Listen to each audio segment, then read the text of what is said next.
ನಮ್ಮ ನಿರ್ಮಾಪಕರು ಸೀತಾ ಅವ್ರಿಗೆ ಅವ್ರ ಚಿತ್ರರಂಗಕ್ಕೆ ಬರ್ತಿದ್ದಾರೆ. Madam wish all the best, good luck, ಒಳ್ಳೇದಾಗಲಿ, ಈ 106 ಸಿನಿಮಾಗಳು ಮಾಡಿ. ಮತ್ತು ನಮ್ಮ ಡೈರೆಕ್ಟ್ರು ಹರ್ಷ ಅವರು ಝೀನಲ್ಲೆಲ್ಲ ಕೆಲಸ ಮಾಡಿದ್ದಾರೆ. ಸಿನಿಮಾ ಏನು ಹೊಸದಲ್ಲ, ಅಂದರೆ ಇದು ಡೈರೆಕ್ಷನ್ ಅಂತ ಬಂದಾಗ ಅವ್ರದ್ದು ಇದು ಫಸ್ಟ್ ಇದು ಒಂದು ರೀತಿ ನರಸಿಂಹಮೂರ್ತಿ ಅವ್ರ ಮಗ ಅಂತಂದಾಗ ನಮ್ಗೊಂದು ಸ್ವಲ್ಪ ಹೌದಲ್ಲಪ್ಪ ತುಂಬ ಯೋಚನೆ ಮಾಡಿ ಮಾಡ್ತಾರೆ ಅಂತ ಮೊದಲಿಗೆ ಅವ್ರು ಹೇಳಿಲ್ಲ. ಆಮೇಲೆ ಕೆಲಸ ಮಾಡ್ತಾ ಗೊತ್ತಾಯ್ತು. ಮೊದಲು ಗೊತ್ತಿರಲಿಲ್ಲ, ನಿಜ ಗೊತ್ತು, ಕಥೆ ಅಷ್ಟೇ, ಕಥೆ ಕೇಳಿದ್ವಿ ಎಲ್ಲ ಆಯಿತು, ಆಮೇಲೆ ಗೊತ್ತಾಯ್ತು, ಖುಷಿ ಆಯಿತು. ಇನ್ನು ಶುರು ಮಾಡಿದ ಕೆಲಸ ಚೆನ್ನಾಗಿದೆ ನೋಡಿ. ಅದು ವಿಧಿ, ಅವರ ಹೆಸರು ಅನಿವಾರ್ಯ, ಅವ್ರಿಗೆ ಇವ್ರಿಗೆ ಅವರಿಬ್ಬರಿಗೂ ಅನಿವಾರ್ಯ. ಅದು ಎಲ್ಲರಿಗೂ ಕ್ಲೋಸ್ ಆಗಿರೋದು, ಅದು ವಿಧಿ, ಅದು ವಿಧಿ. ಹೌದು ನೋಡಿ ಪೂರ್ತಿ ಶೂಟಿಂಗ್ ಅಲ್ಲಿ ಪೂರ್ತಿ ನಮ್ ಜೊತೆ ಇರುತ್ತೆ. ಅದಕ್ಕೆ ಅದೇನಪ್ಪ ಸಖತ್ತು ಸೆನ್ಸಿಟಿವ್, ಸಖತ್ತು ಅಲರ್ಟು. 6:30 ಆದ್ಮೇಲೆ ಅದು ಆಫ್, 6:30ಗೆ ಆಫ್. ಅದು ಆನ್ ಅಲ್ಲ, ಎಲ್ಲಿ ಆನು? ನಮ್ದು 0 ಕ್ಯಾಂಡಲ್ ಬಲ್ಪ್ ಅದಿಲ್ಲ. ಪ್ರಾರ್ಥನಾ ಪ್ರಪಂಚ ಅದಂತ ಕೋರ್ಟ್ ಮಾರ್ಷಲ್, ಅದೊಂಥರ ಕೋರ್ಟ್ ಅದು ಸಾಕಷ್ಟು ಈಗಲ್ಲ. ಅದು ಏನೇನು ಹೇಳ್ತೀವಲ್ಲ, ಅದೆಷ್ಟೋ ಅಪರಾಧಿಗಳಿಗೆ ಇದಾದ ನಿರಾಪರಾಧಿಗೆ ಶಿಕ್ಷೆ ಆಗಬಾರ್ದು, ತಪ್ಪಿಸ್ಕೊಳಕ್ಕಾಗಲ್ಲ, ಏನೋ ಹೋಗ್ಬಿಟ್ಟಿರ್ತಾನೆ ಅಂತ. ಅವೆಲ್ಲವೂ ಅಲ್ಲದೆ ಏನೋ ಒಂದು ಯೋಚನೆ ಮಾಡಿದ್ದಾರೆ ಹರ್ಷ ಅವರು. ಅದನ್ನ ನಿಜವಲ್ಲೂ ಒಂಥರ ಇನ್ನು ಕತೆ ಕೇಳಿದ್ರಿಂದ ಎಲ್ಲ ಕೆಲಸ ಮಾಡಕ್ಕೆ ಶುರು ಮಾಡಿದ್ರಿಂದ ನಮ್ಗೆ ಅದ್ರದ್ದು ಎಲ್ಲ ಮಜಲುಗಳು ಒಂದೊಂದೇ ಈಗ ಓಪನ್ ಆಗ್ತಿದೆ. ವಿಹಾನ್ಗೆ all the best, good luck. ನಾಯಕ ನಟನಾಗಿ ಕನ್ನಡ ಚಿತ್ರಕ್ಕೆ ಇನ್ನೊಬ್ಬ ಹೊಸ ನಾಯಕ ನಟ ಬರಲಿ. ಯಾಕಂದ್ರೆ ಇನ್ನೊಂದು ಏನಪ್ಪ, ಈ ಪ್ರಾಂತ್ಯ ಅಂತ ಇನ್ನೊಂದು ಇದು ಮಡಿಕೇರಿ ತಳಿ, ಇದು ಅದೇ ನಮ್ಗೆ ಖುಷಿ ಆಗಿರೋದು. ಅಲ್ಲಿ ಹೀರೋಯಿನ್ಗಳು ಅಬ್ಬರಿಸ್ಬಿಟ್ರು, ಇವಾಗ ನೀನು ವೆರಿ ಗುಡ್. ಕರ್ನಾಟಕದ ಎಲ್ಲ ನನ್ಗೆ ತುಂಬಾ ಹಿಂದೆನೆ ಹೇಳಿದ್ದೆ ನಾನು, ಕರ್ನಾಟಕದ ಎಲ್ಲಾ ಮೂಲೆಯಿಂದ ಕಲಾವಿದರು, ನಾಯಕ ನಟರು ಬಂದ್ರೆ ಅವಾಗ ನಮ್ಗೆ ಒಂದು ಕಲೆಕ್ಷನ್ಗೆ ಒಂದು ರೀತಿ ಚೆನ್ನಾಗಿರುತ್ತೆ. ಆದ್ರೆ ಇವ್ರ ಕಡೆ ಥಿಯೇಟರ್ ಕಮ್ಮಿ, ಇವರಿಗೆ ಎಂಟರ್ಟೈನ್ಮೆಂಟ್ ಅಂದ್ರೆ ಬೇರೆನೆ. 8:30 ಮೇಲೆ ಎಂಟರ್ಟೈನ್ಮೆಂಟ್ ಇರುತ್ತೆ. ಇವ್ರು ಮದುವೆ ಎಂಟರ್ಟೈನ್ಮೆಂಟ್ ಇವ್ರಿಗೆ. ಎಲ್ಲಿ ಮಡಿಕೇರಿ ಎಲ್ಲ ಸುತ್ತಾಕೋದು ಒಂದು ಥಿಯೇಟರ್ ಇಲ್ಲ. ಬರ್ತಾ ಇತ್ತು ಸರ್ ಹೊಸದು. ಹಾಗಾಗಿ ನಿಜವಾಗ್ಲೂ ಮಡಿಕೇರಿಯಿಂದ ಬಂದಿರೋದು ಬಹಳ ಖುಷಿ. ಒಳ್ಳೇದಾಗ್ಲಿ ರಿಯಲಿ. ಇನ್ನ ಒಳ್ಳೆ ಟೀಮ್ ನ ರೆಡಿ ಮಾಡಿದ್ದಾರೆ ನಮ್ಮ ಆನಂದಪ್ಪ ಅವರು. ನಮಗೆ ತುಂಬಾ ಹಳೇ ಪರಿಚಯ. ಆನಂದಪ್ಪ ಪುರಾತನ ಕಾಲದವ್ರು ಇಬ್ಬರು. ನಾನು ಆನಂದಪ್ಪ ಯಾವಾಗಿಂದ 30 ವರ್ಷದಿಂದ ಮೊದಲಿಂದ ಪ್ರಾರಂಭದಿಂದನೂ ಸಂಬಂಧ. ಆನಂದಪ್ಪ ಅವರು ನಮ್ದು ಅನಿವಾರ್ಯ ಅವರು ಇದಕ್ಕೆ ಸಂಭಾಷಣೆ ಬರ್ತಿದ್ದಾರೆ. ಒಬ್ಬ ಹೊಸ ಸಂಭಾಷಣೆಗಾರ ಚಿತ್ರರಂಗಕ್ಕೆ ಬರ್ತಿದ್ದಾರೆ. ಅನಿವಾರ್ಯ ನಿಜವರು ನಿಮ್ಗೆ ಸ್ವಾಗತ. ಆಮೇಲೆ ನೀವು ಇಲ್ಲಿ ಇರ್ತೀರಾ, ಯಾಕಂದ್ರೆ ಆ ವಿಧಿ ಬಿಡಲ್ಲ ನಿಮ್ಮನ್ನ ಇಲ್ಲಿ ಇರ್ಸುತ್ತೆ. ಹೌದು. ಇನ್ನು ಮಿಕ್ಕಿದ್ದ ನಮ್ಮ ಕಿರಣ್ ನಾಯ್ಕು, ಸಂಪತ್ತು, ನಾವೆಲ್ಲ ಒಟ್ಟಿಗೆ ಮಾಡ್ತಿದ್ವಿ. ನಿಮ್ಮಗಳ ಪ್ರೋತ್ಸಾಹ, ಸಹಾನುಭೂತಿ ಅದು ನಮ್ಗೆ ಮೊದಲಿಂದನೂ ಮಾಡಿದ್ದೀರಾ. ಹೊಸತನಕ್ಕೆ, ಹೊಸಬರಿಗೆ, ಹೊಸ ವಿಚಾರಗಳಿಗೆ, ಹೊಸ ಯೋಚನೆಗಳಿಗೆ ನೀವು ಮಾಡಿದ್ದೀರಾ. ಅದನ್ನ ತುಂಬಾ ಪ್ರೀತಿಯಿಂದ, ತುಂಬಾ ನಂಬಿಕೆಯಿಂದ ನಂಬ್ಕೊಂಡು ನಾವು ಕೆಲಸ ಮಾಡ್ತಿದ್ದೀವಿ. ಇದೇ ರೀತಿ ನಮ್ಗೆ ಪ್ರೋತ್ಸಾಹ ಇರಲಿ.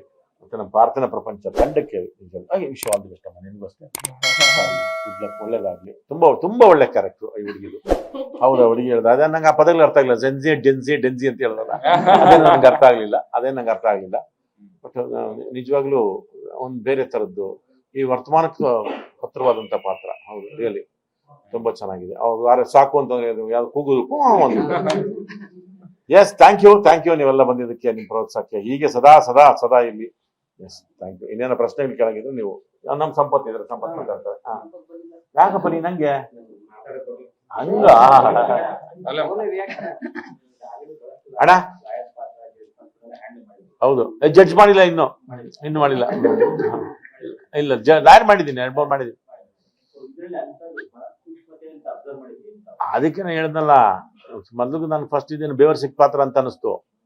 ಆಮೇಲೆ ಹಂಗೆ ಬೇರೆ ಏನೋ ಆಗುತ್ತೆ. ಅದಕ್ಕೋಸ್ಕರ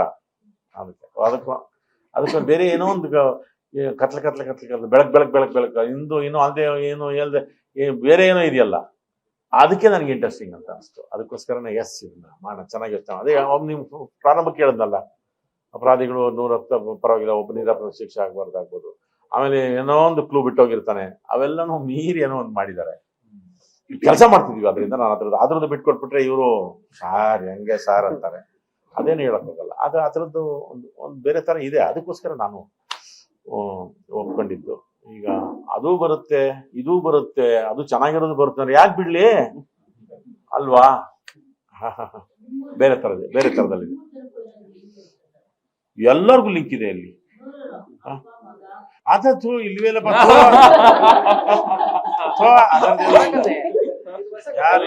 ಯಾರಿಗಾರು ಲವರ್ ಇಲ್ಲ. ಈ ಹುಡುಗಿ ನನ್ ಲವರ್ ಅಲ್ಲ, ಇವ್ರು ನನ್ ಲವರ್ ಅಲ್ಲ, ಅವ್ರ ಅಪ್ಪ ಅಲ್ಲ, ಯಾರು ಇಲ್ಲ, ಏನಿಲ್ಲ. ಆದ್ರೆ ಒಂದೇನ್ ಗೊತ್ತಾ, ಕಥೆ ಇದೆ ಚೆನ್ನಾಗಿ, ಬೇರೆ ತರದ್ದು.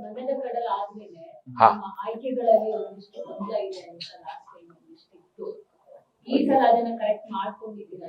ಏನಿಲ್ಲ, ಪ್ರಯತ್ನಗಳು ಇರ್ತವೆ. ಕೆಲವು ಇಷ್ಟ ಆಗೋದು, ಇಷ್ಟ ಆಗದಿರೋದು, ಅದು ನಡೀತಾನೆ ಇರ್ತದೆ. ಏನು ಮಾಡಕ್ಕಾಗಲ್ಲ. ಅದು ಗೊತ್ತಾಗ್ಬಿಟ್ರೆ ನನಗೆ ಅಷ್ಟೊತ್ತಿಗೆಲ್ಲ ಆಸ್ಕರು, ಪಾಸ್ಕರು, ಸೀಸ್ಕರು ಎಲ್ಲ ತಗೊಂಡ್ಬಿಡ್ತಿದ್ದೆ. ಅದು ಗೊತ್ತಿಲ್ಲ ನನಗೆ. ಅದಕ್ಕೊಂದು ಪ್ರಯತ್ನಗಳಂತೂ ಇರುತ್ತೆ. ಇಷ್ಟ ಆಗುತ್ತೋ ಇಷ್ಟ ಆಗುತ್ತೆ, ಕೆಲವು ಸರಿ ಇಷ್ಟ ಆಗಲ್ಲ. ಕೆಲವರಿಗೆಲ್ಲ ತುಂಬಾ ಯಾಕೆ ಅಂತಂದ್ರೆ ನೀವುಗಳೇ ನೇರವಾಗಿ ಎಲ್ಲ ಬಂದು ನೀವೇ ಹೇಳ್ತೀರಾ ನಮ್ಗೆ ಇಷ್ಟ ಆಗ್ಲಿಲ್ಲ ಅಂತ. ಕರೆಕ್ಟು, ಎಲ್ಲಾನು ನಾನು ದೇವರಾಗ್ಬಿಡ್ತೀನಿ ಅಷ್ಟೇ. ಎಲ್ಲಾನು ಇಷ್ಟ ನೀವೆಲ್ಲ ಇಷ್ಟ ಮಾಡಿದ್ದೆಲ್ಲ ಇಷ್ಟಪಡಂಗ ಆಗ್ಬಿಟ್ರೆ ಅಲ್ಲ, ಹಂಗ್ ನೋಡ್ರೆ ನನಗೆ ಪಾಪ ನಾನು ತುಂಬಾ ಥ್ಯಾಂಕ್ಸ್ ಡೈರೆಕ್ಟರ್ಗಳಿಗೆ, ನಿರ್ಮಾಪಕರಿಗೆ. ನನಗೆ ಮೊದಲಿಂದನೂ ಅಷ್ಟೇ ಸೈನೆಂಟ್ ಅಂತ ಯೋಚನೆ ಮಾಡ್ತಾರೆ, ಮೊದಲ ಸಲ ಅಂತ ಯೋಚನೆ ಮಾಡ್ತಾರೆ, ಟಗರುಪಲ್ಯ, ಅಜ್ಞಾತವಾಸಿ, ಶಾಕಾಹಾರಿ, ಹಿಂಗ್ ಅಂದ್ರೆ ನಾನಿವಾಗ ಪರ್ಫಾರ್ಮೆನ್ಸ್ ಅಲ್ಲದೆ ಪರ್ಫಾರ್ಮೆನ್ಸ್ ತರದ ಪಾತ್ರಗಳು ಮಾಡೋದಕ್ಕೂ ಒಂಥರ ಅದಕ್ಕೆ ಬೇರೆ ತರ ಪೊಟೆನ್ಷಿಯಲ್ ಬೇಕು. ಅದಕ್ಕೆ ಆಕ್ಟ್ ಮಾಡೋಂಥ ಪಾತ್ರಗಳು ಬಂದಾಗ ನನ್ಗೆ ಒಳಗೆ ಒಂದು ಸಣ್ಣದು ಖುಷಿ ಆಗುತ್ತೆ. ಅದು ನನಗೆ ಯಾವಾಗ್ಲೂ ಇತ್ತು. ಅದು ನನಗೆ ಸೈನೆಟ್ ಅಲ್ಲೇ ಓಪನ್ ಆಯ್ತು, ಆ ಬ್ರಾಂಚು ಟಕ್ ಅಂದ್ಬಿಟ್ಟು ಓಪನ್ ಆಯ್ತು. ಇದು ನನ್ಗೆ ಬೇಕಿತ್ತು ಅಂತ. ಯಾಕಂದ್ರೆ ನಾಟಕದಲ್ಲಿ ಅದನ್ನ ಮಾಡ್ಕೊಂಡ್ ಬಂದಿದ್ರಿಂದ ನನಗೆ ಆ ಬ್ರಾಂಚ್ ಓಪನ್ ಆಯ್ತು. ರಿಯಲಿಸ್ಟಿಕ್ ಆಗಿ ತುಂಬಾ ಆ ಟ್ರೀಟ್ಮೆಂಟ್ ಅಲ್ಲಿ ಕೆಲಸ ಮಾಡ್ಬೇಕು ಅಂತ ಅದ್ ಬಂದಾಗ ಆ ತರದವ್ ನನ್ಗೆ ಬರ್ತಿದ್ದಾವೆ. ಅಜ್ಞಾತವಾದಿ, ಶಾಕಾಹಾರಿ ಆಗ್ಬೋದು. ಅದು ತುಂಬಾ ರಿಯಲಿಸ್ಟಿಕ್ ಆಗಿ ಇರೋ ಪಾತ್ರ ನಾನು ಇರ್ತೀನಿ ಅಷ್ಟೇ. ಅದು ಡೂಯಿಂಗ್ ಅಲ್ಲ. ಆ ತರದ ಪಾತ್ರಗಳು ಬಂದಾಗ ನನಗೆ ಇದು ಸ್ವಲ್ಪ ಒಂದು 80% ಆ ತರ ಇದೆ ನನಗಿದೆ. ಆಮೇಲಿಂದ ಸ್ವಲ್ಪ ಇದೆ. ನಾನು ಫಸ್ಟ್ ಪ್ರಾರಂಭಕ್ಕೆ ಹೇಳಿದೆ ಬೇವರ್ಸಿ ಅಂದ್ಬಿಟ್ಟು, ಅದು ಇಂದು ಒಂದು 20-30% ಹಂಗಾಗುತ್ತೆ. ಆಮೇಲಿಂದ ಬರ್ತಾ ಅದಕ್ಕೆ ಬೇರೆ ತರದ್ದು. ಈಗ ಅದು ನನ್ಗೆ ಬರ್ಲಿಲ್ಲ, ಅಯ್ಯೋ ನಂಗೆ ಅದೇ ಬೇಕು ನನಗೆ ಸಿನಿಕ್ತನ ಬಂದ್ಬಿಡುತ್ತೆ. ತುಂಬಾ ಏನ್ ಬರುತ್ತಲ್ಲ ಅದನ್ನ ಚಂದ ಮಾಡೋಕ್ ಪ್ರಯತ್ನ ಮಾಡ್ತೀನಿ ಅಷ್ಟೇ. ಮನದ ಕಣ್ಣು ಒಂದು ಅಪ್ಲೈ ಅಷ್ಟೇ. ಭಟ್ರು ಹೇಳಿದ್ವಿ, ನೋಡೋಣ, ಮಾತಾಡೋಣ, ಬನ್ನಿ ಅಂತ ಮಾಡಿದ್ವಿ. ಲೇಟೆಸ್ಟ್ ಹಾಗೂ ಇಂಟ್ರೆಸ್ಟಿಂಗ್ ಸುದ್ದಿಗಳಿಗಾಗಿ ಬಾಸ್ ಟಿವಿ ಕನ್ನಡ ಚಾನೆಲ್ನ ಸಬ್ಸ್ಕ್ರೈಬ್ ಮಾಡಿ. ಹಾಗೆಯೇ ಬೆಲ್ ಐಕಾನ್ ಪ್ರೆಸ್ ಮಾಡಿ. ಇದರ ಜೊತೆಗೆ ಫೇಸ್ಬುಕ್, ಇನ್ಸ್ಟಾಗ್ರಾಮ್, ಎಕ್ಸ್ ನಲ್ಲೂ ಮಿಸ್ ಮಾಡದೆ ಫಾಲೋ ಮಾಡಿ.